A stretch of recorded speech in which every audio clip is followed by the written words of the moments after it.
বিশ্ব অর্থনীতির এমন একটি সংকীর্ণ গলায় রয়েছে যেখানে প্রতিদিন পৃথিবীর প্রায় 1/3 তেলের পাশাপাশি হাজার হাজার কোটি ডলারের পণ্য পারাপার হয়।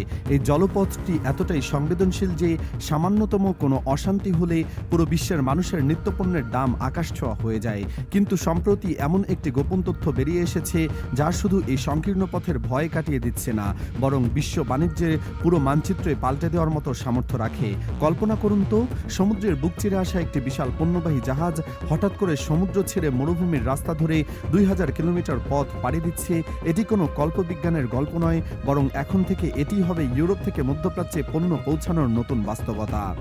এতদিন পর্যন্ত আমরা জানতাম ইউরোপের কারখানা থেকে তৈরি যে কোনো পণ্য মধ্যপ্রাচ্যের বাজারে পৌঁছতে হলে জাহাজগুলোকে একটি নির্দিষ্ট নিয়মে চলতে হবে। জার্মানির ড্রেমার হ্যাভেন বা বেলজিয়ামের অন্টোয়ারের মতো বিশাল শিল্পনগরের বন্দর থেকে পণ্য নিয়ে জাহাজগুলো ভূমধ্যসাগর পাড়ি দিয়ে সুয়েজ খাল হয়ে লোহিত সাগরে প্রবেশ করত। এরপর শুরু হতো মূল কষ্টের অধ্যায়। ইয়েমেনের উত্তাল রাজনৈতিক পরিস্থিতির পাশ দিয়ে এইডেন উপসাগর হয়ে ওমানের দিকে ঘুরে জাহাজগুলোকে ঢুকতে হতো হরমুজ প্রণালীতে। এই পুরো আরব উপদ্বীপ ঘুরে আসতে একটি জাহাজের সপ্তাহের পর সপ্তাহ সময় লেগে যেত। কিন্তু এই দীর্ঘ এবং ক্লান্তিকর সমুদ্রযাত্রার অবসান ঘটিয়ে একটি অভাবনীয় পরিবর্তন আনা হয়েছে যা শুনলে যে কোনো ব্যবসায়ী অবাক হয়ে যাবেন। নতুন এই পদ্ধতিতে জাহাজগুলো লোহিত সাগরে ঢোকার পর আর সামনে এগোয় না, তারা সোজা সৌদি আরবের পশ্চিম উপকূলে নোঙর ফেলে। সৌদি আরবের জিদ্দা ইসলামিক পোর্ট এবং রাগিব শহরের কিং আবদুল্লাহ পোর্ট, এই দুটি বন্দর এখন বিশ্বের সবচেয়ে আধুনিক প্রযুক্তিতে সজ্জিত। জাহাজ ভেড়ানোর সাথে সাথেই শুরু হয় এক অভাবনীয় দৃশ্য। স্বয়ংক্রিয় বিশাল ক্রেনগুলো মিনিটের পর মিনিট জাহাজ থেকে বিশাল আকারের কন্টেইনারগুলো নামিয়ে আনতে থাকে। ঠিক এখানেই শেষ হয় জাহাজের যাত্রা এবং শুরু হয় এক নতুন রহস্যময় পথের। নামানো এই কন্টেইনারগুলো একে একে ওঠে আধুনিক এবং সুরক্ষিত ভারী ট্রাকগুলোর পিঠে। এরপর শুরু হয় মূল কৌতূহল। জাহাজ থেকে নামানো পণ্য কি আবার কোনো জাহাজে উঠবে? না, এবার পণ্য যাবে সম্পূর্ণ স্থলপথে। এই পুরো ব্যবস্থাকে পেশাদার ভাষায় বলা হচ্ছে ল্যান্ড ব্রিজ বা স্থল সেতু। এখানে কোনো নদীর উপর দিয়ে সেতু তৈরির কথা বলা হচ্ছে না। সমুদ্রের বদলে বিশাল স্থলভাগ পার হওয়া এই মাধ্যমকে স্থল সেতু বলা হচ্ছে। জেদ্দা থেকে ছেড়ে আসা ট্রাকগুলোর বহর সৌদি আরবের বিশাল মহাসড়ক ধরে সোজা পূর্ব দিকে ছুটতে শুরু করে। তাদের গন্তব্য হলো সৌদি আরবের পূর্ব উপকূলের শিল্পনগরী দাম্মাম। লোহিত সাগরের তীর থেকে আরব্য উপসাগরের তীর পর্যন্ত প্রায় 1400 কিলোমিটারের এই মরুভূমির পথ পাড়ি দিতে একটি ট্রাকের সময় লাগে মাত্র 1 থেকে 2 দিন। একটি জাহাজের তুলনায় যা একেবারেই নগণ্য সময়। এই 1400 কিলোমিটার রাস্তায় পণ্যের কোনো ক্ষতি যেন না হয় সেজন্য ট্রাকগুলোতে ব্যবহার করা হয় অত্যাধুনিক তাপমাত্রা নিয়ন্ত্রিত প্রযুক্তি। সমুদ্রের নিচ থেকে ওঠা পণ্য মরুভূমির প্রচণ্ড গরমেও একেবারে নিরাপদ থাকে। দাম্মাম বন্দরে পৌঁছানোর পর শেষ হয় এই স্থল সেতুর যাত্রা এবং শুরু হয় পরবর্তী ধাপ। দাম্মাম সেতুতে আবার আরব্য উপসাগরের একেবারে গভীরে অবস্থিত, সেহেতু এখান থেকে পার্শ্ববর্তী দেশগুলোতে পণ্য পৌঁছানো অত্যন্ত সহজ। সেখানে কন্টেইনারগুলো আবার উঠে ছোট আকারের বিতরণকারী জাহাজে। এই ছোট জাহাজগুলোর কাজ হলো বড় বন্দর থেকে পণ্য নিয়ে ছোট ছোট বন্দরে পৌঁছে দেওয়া। এই জাহাজগুলো কয়েক ঘন্টার মধ্যে পণ্য পৌঁছে দেয় বাহরাইন, কাতার, কুয়েত বা সংযুক্ত আরব আমিরাতের মতো দেশগুলোতে। এভাবে সমুদ্র, তারপর স্থল এবং আবার সমুদ্র, এই তিন মাধ্যমের এক অভূতপূর্ব সমন্বয় তৈরি হয়েছে যা বিশ্ব বাণিজ্যের ইতিহাসে এক নতুন অধ্যায়ের সূচনা করেছে। এখন প্রশ্ন হলো, এত বড় এবং জটিল একটি পরিকল্পনা বাস্তবায়ন করলো কারা? এই যুগান্তকারী পদক্ষেপের পেছনে রয়েছে বিশ্বের সবচেয়ে বড় কন্টেইনার পরিবহন কোম্পানি এমএসসি।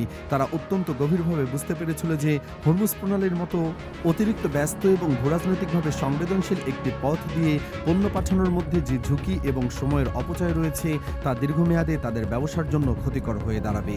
কিন্তু এমন বিশাল একটি পরিকল্পনা একাকী বাস্তবায়ন করা প্রায় অসম্ভব ছিল।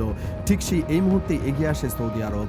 সৌদি আরবের ভবিষ্যৎ পরিকল্পনায় একটি অত্যন্ত গুরুত্বপূর্ণ অধ্যায় হলো জাতীয় পরিবহন ও লজিস্টিক কৌশল। সৌদি আরব তাদের তেল নির্ভর অর্থনীতি থেকে বেরিয়ে এসে একটি বৈশ্বিক লজিস্টিক কেন্দ্র হিসেবে নিজেদের প্রতিষ্ঠা করতে চায়, যা এশিয়া, ইউরোপ এবং আফ্রিকাকে সংযুক্ত করবে। এই লক্ষ্য পূরণের জন্যই তারা তাদের দেশের পশ্চিম উপকূলের জেদ্দা বন্দর এবং পূর্ব উপকূলের দাম্মাম বন্দরকে বিশ্বের অন্যতম আধুনিক বন্দরে রূপান্তর করছে। এমএসসি শিপিং দক্ষতা এবং সৌদি আরবের অবকাঠামোগত উন্নয়ন, এই দুইয়েই যুগলবন্দনায় এই সেতুস্থলকে বাস্তবে রূপ দিয়েছে। কিন্তু আসল কথা হলো, এত বিশাল পরিমাণ পণ্য পরিবহনের ক্ষমতা থাকলেও এর খরচ কেমন হবে? এর খরচ কেমন হবে? একটি বিশাল জাহাজকে হরমুজ প্রণালীর ভিড় ঠেলে যেতে হলে যে পরিমাণ জ্বালানি তেল খরচ হয় তা অত্যন্ত বিপুল পরিমাণ। তাছাড়া একটি সংবেদনশীল জলপথ দিয়ে যাত্রা করলে জাহাজের বিমা খরচও থাকে আকাশসীমা। কিন্তু এই নতুন স্থল সেতু রুটে সমুদ্রপথের দীর্ঘতা কেটে যাওয়ায় জ্বালানি খরচ অনেক কমে গেছে। হরমুজের মতো ঝুঁকিপূর্ণ এলাকা এড়িয়ে যাওয়ায় বিমা খরচও ব্যাপক সাশ্রয় হচ্ছে, আর সময়ের এই বিশাল সাশ্রয়ের ফলে পণ্য দ্রুত বাজারে পৌঁছাচ্ছে। তাই সরকারি তথ্য অনুযায়ী এই রুটে একসাথে 16,000 স্ট্যান্ডার্ড কন্টেইনার পরিবহন করা সম্ভব হলেও দীর্ঘমেয়াদে এটি ব্যবসায়ীদের লাখ লাখ ডলার বাঁচিয়ে দেবে। এখন একটু ভিন্ন দৃষ্টিকোণ থেকে দেখা যাক, এমএসসি সৌদি আরব কি শুধু সময় বাঁচানোর জন্য এত বিপুল অর্থ বিনিয়োগ করছে? নিশ্চিতভাবেই না। এর পেছনে রয়েছে একটি গভীর ভূরাজনৈতিক কৌশল। হরমুজ প্রণালী কেবল একটি বাণিজ্যিক জলপথ নয়, এটি একটি ভূরাজনৈতিক ফাঁদ। ইয়েমেনের হুথি বিদ্রোহীদের হামলা থেকে শুরু করে ইরানের সাথে পশ্চিমা বিশ্বের উত্তেজনা, সবকিছুই এই পথের উপর নির্ভরশীল। কোনো একটি বড় সংঘাত হলে এই পথ অবরুদ্ধ হওয়ার সম্ভাবনা সবসময় থাকে। সৌদি আরব এবং এমএসসি মূলত সেই ভবিষ্যৎ ঝুঁকি থেকে বাঁচতেই তাদের পিঠ বাঁচানোর সেই রাস্তা তৈরি করছে। তারা বুঝতে পেরেছে, পুরো বিশ্বের সরবরাহ চেইন যদি একটিমাত্র জলপথের উপর নির্ভর করে তবে কোনো দেশেরই নিরাপত্তা নেই। এই নতুন রুটের সরাসরি সুবিধা পাচ্ছে ইউরোপের বড় বড় শিল্পপতি এবং রপ্তানিকারকরা, যারা মধ্যপ্রাচ্যের বাজার দখল করতে চান। একই সাথে মধ্যপ্রাচ্যের আমদানিকারকরাও নিশ্চিতে ইউরোপ থেকে নিত্য প্রয়োজনীয় পণ্য আনতে পারবেন। ভয় করবেন না যে সমুদ্রে কোনো আঘাত এসে তাদের পণ্য আটকে যাবে। এর ফলে ইউরোপ এবং মধ্যপ্রাচ্যে বর্তমান বাণিজ্যে এক নতুন গতির সঞ্চার হবে এবং সাধারণ ক্রেতারাও কম দামে ভালো পণ্য পাবেন। বিশ্বের লজিস্টিক ব্যবস্থায় এমন নিখুঁত সমন্বয় খুব একটা দেখা যায় না। যখন কোনো নির্দিষ্ট পথে অতিরিক্ত চাপ পড়ে যায় বা কোনো কারণে সেই পথ ঝুঁকিপূর্ণ হয়ে ওঠে, তখন বিকল্প খোঁজাটাই হয় সবচেয়ে বুদ্ধিমানের কাজ। সৌদি আরব এবং এমএসসি ঠিক সেটাই করেছে। তবে এই ঘটনা আমাদের একটি বড় বিষয় নিয়ে ভাবিয়ে তোলে। ভূরাজনীতিতে যার অবকাঠামো যত বেশি শক্তিশালী, সে তত বেশি এগিয়ে যায়। সৌদি আরব তাদের মরুভূমিকে একটি সেতুতে পরিণত করেছে।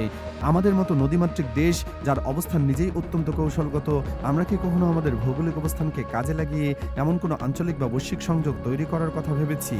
আপনার কাছে কি মনে হয়, ভৌগোলিক অবস্থানের চেয়ে অবকাঠামোগত উন্নয়ন বেশি গুরুত্বপূর্ণ, নাকি ভালো অবকাঠামো ছাড়া ভৌগোলিক অবস্থান কোনো কাজে আসে না? আপনার মূল্যবান মতামত জানিয়ে দিন কমেন্ট বক্সে, জানিয়ে দিন কমেন্ট বক্সে, জানিয়ে দিন কমেন্ট বক্সে, জানিয়ে দিন কমেন্ট বক্সে, জানিয়ে দিন কমেন্ট বক্সে।